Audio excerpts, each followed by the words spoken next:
Bonsoir et bienvenue dans ce rendez-vous du journal par la langue française sur votre chaîne BTV, la meilleure au Burundi. Et c'est pour moi un grand plaisir de vous présenter ces rendez-vous. Ils sont exactement 19h passées de 47 minutes ici à Bujumbura. Il est 2h de moins en temps universel, madame, ici. C'est d'abord le sommaire de ce journal.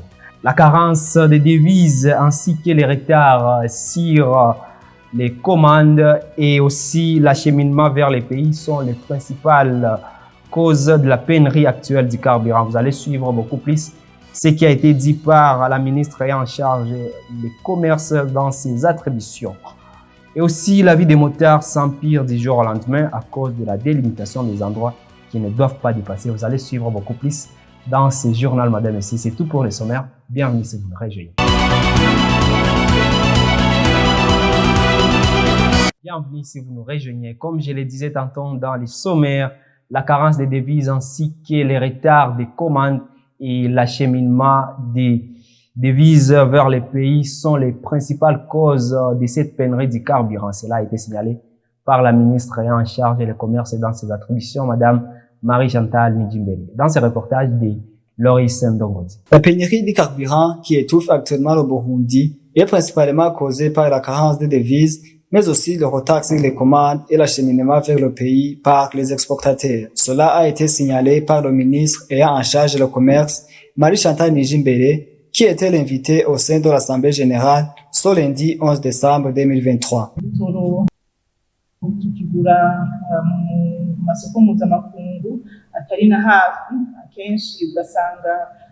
Comme vous le savez, le carburant vient de l'étranger et parfois son transport peut être confronté à quelques obstacles. En cas de retard sur les commandes ou la carence de devises, cette pénurie du carburant est inévitable car les stocks touchent à leur fin et automatiquement nous devons se retrouver dans cette situation.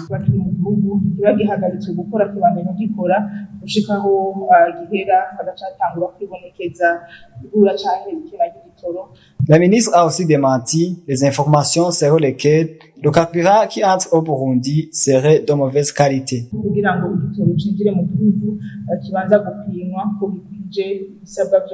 Avant que le carburant entre dans le pays, un test de contrôle de qualité doit être fait. Sinon, des conséquences néfastes seraient déjà remarquées.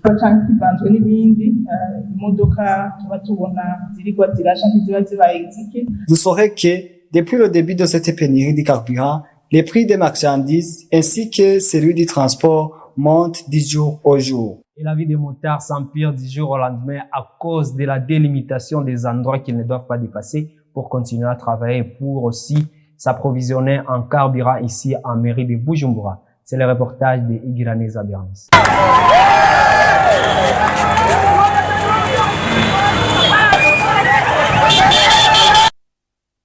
Les motards qui exercent leur métier dans les quartiers périphériques de la mairie de Bujumbura ont une multitude de défis majeurs qui handicapent leur travail. Les motards rencontrés sur place soulignent qu'à part de gagner un peu d'argent, trouver le carburant reste problématique vu qu'ils n'ont pas accès à toute station de la mairie de Bujumbura.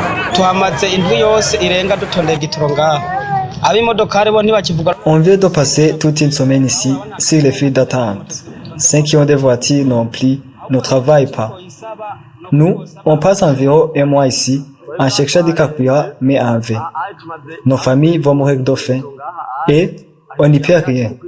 Dans notre métier, si on ne travaille pas, on ne mange pas. Ils déplorent que leur vie et celle de leur famille est en danger car le travail s'est déjà arrêté. Ils demandent la facilitation d'accès aux stations où il y a le carburant pour qu'ils puissent trouver la survie.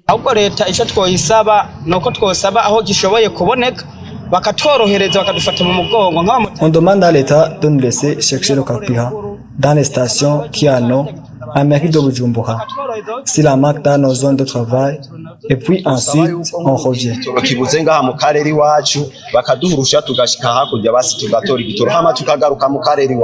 Cela est ainsi au moment où les motos ne sont plus autorisées à circuler dans certaines parties de la ville de Bujumbura, ce qui empire la vie de la plupart des motards. Et toujours avec vous, Igiraneza Bernis. Au moment où au Burundi et en ville de Bujumbura s'observe la carence de charbon, Certaines entreprises prennent l'initiative de transformer certains déchets jetés en charbon pouvant servir dans des cuisines. Ce que la plupart prennent comme des déchets tels les épluchures de bananes, de pommes de terre et d'autres, certaines entreprises commencent à les transformer en charbon au Burundi. Evodi Ada Uimana, l'une des partisans de l'une de ces entreprises, explique comment ça se passe. Ce charbon ne nécessite pas de couper les arbres. On les fabrique dans les restes de noix de palme, des épluches de pommes de terre, de bananes, de patates douces et de bananes mûres. Tous les déchets de la rue, on les rassemble, on les fait passer dans une machine et on reçoit le charbon. Malgré leurs efforts pour éviter le manque de charbon, les contraintes ne manquent pas.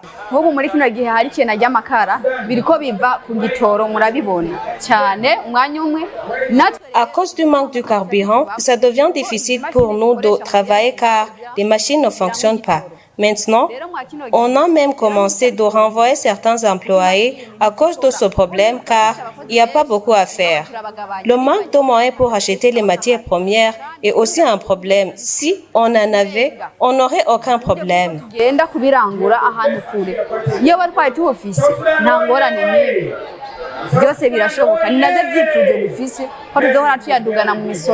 Rappelons que ce projet est venu au moment du carence exagéré qui se manifeste ces jours-ci en ville de Bujumbura. Des actes de vandalisme s'observent en mairie de Bujumbura où les gens volent ou détruisent les biens d'intérêt public.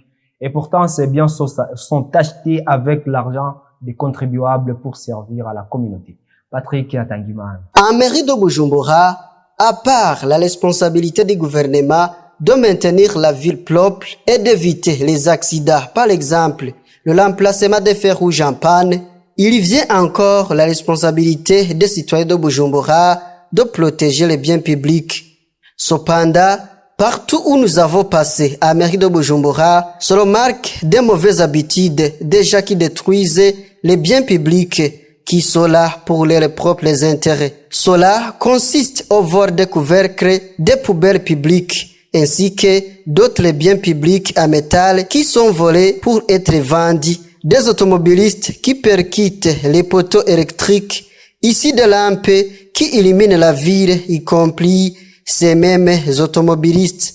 Ce qui est catastrophique, c'est le cas du vol des plaques solaires, les fils et les batteries installés pour alimenter les lampes publiques. À part des vols des biens publics, il se remarque aussi des gens qui passent par les endroits interdits sous prétexte de faire le raccourci alors qu'il y a des passages qui leur sont réservés. Cependant, beaucoup se demandent si les responsables ne le constatent pas car c'est un cas qui persiste et qui perturbe la vie des habitants de la mairie de Bujumbura.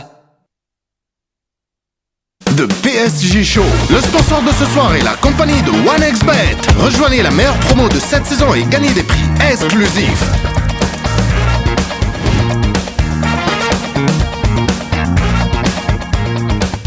De PSG Show, Milan Skriniar attrape des flèches. Nouvelle sportive de Nuno Mendes. Achraf Hakimi avec ses nouveaux tours. Bienvenue à notre coach Marco Asensio et l'irremplaçable Marquinhos. Le sponsor de ce soir est la compagnie de OneXBet. Rejoignez la meilleure promo de cette saison et gagnez des prix exclusifs.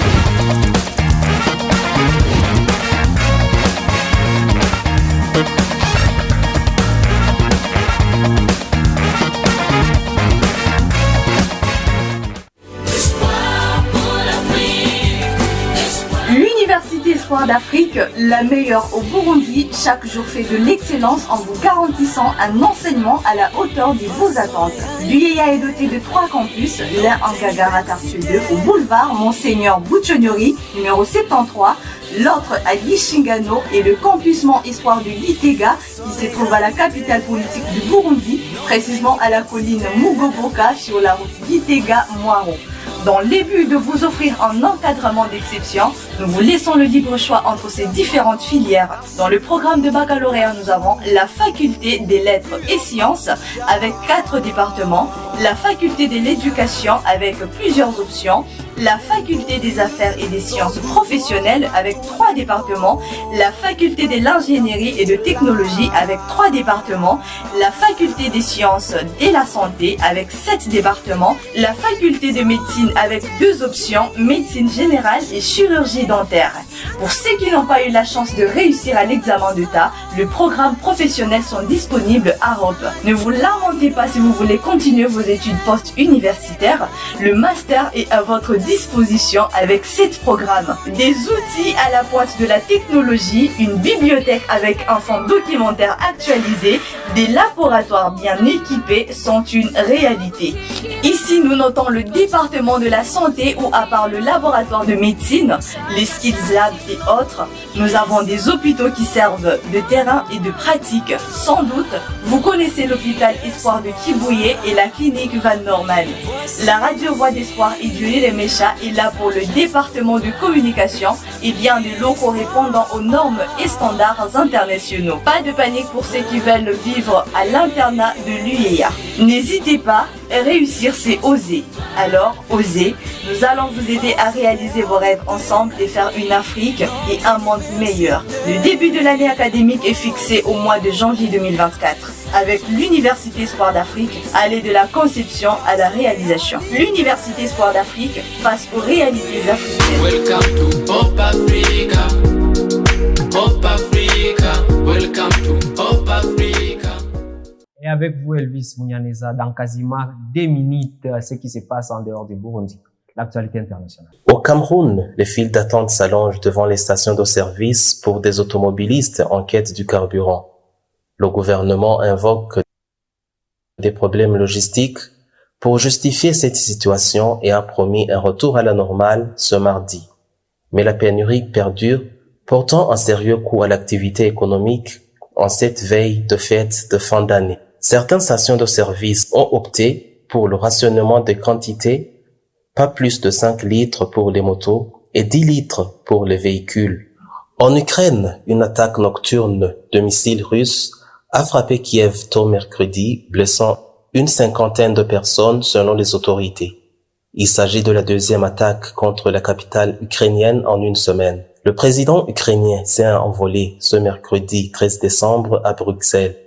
Il sera notamment question de l'entrée de l'Ukraine dans l'Union européenne. Il y a 34 blessés dans le district d'Dniprovski de la capitale, 15 d'entre eux hospitalisés, dont 2 enfants. 19 ont reçu une aide médicale sur place, a écrit le maire de Kiev sur les réseaux sociaux, citant les secouristes. Quelques 15 habitants ont été évacués d'après le maire. Un hôpital pédiatrique a subi des dégâts. Merci de l'avoir suivi avec intérêt. Mais si vous nous avez pris en cours de diffusion, voilà juste quelques titres qui ont constitué ce journal. A indiqué la ministre ayant en charge le commerce et dans ses attributions, Madame Marie-Chantal Ndimbele, que la carence des devises ainsi que les retards sur les commandes et l'acheminement vers les pays sont les principales causes de la pénurie actuelle du carburant. Vous avez suivi les reportages dans ce journal. Et aussi, la vie des motards est en train de s'empirer du jour au lendemain à cause de la délimitation des endroits qui ne sont pas autorisés de traverser ici en mairie de Bujumbura. C'est tout pour ce journal, madame et messieurs. Merci de l'avoir suivi avec intérêt. Et continuez à nous suivre sur nos plateformes sur internet, @BTV. Et sur Canal+, vous nous suivez sur la chaîne 396, sur Star Times comme à l'accoutumée. Vous nous suivez sur les chaînes 106 et 781, madame et messieurs. Portez-vous bien, prenez soin de vous et de vos proches, car des médecines nouvelles. Bye bye.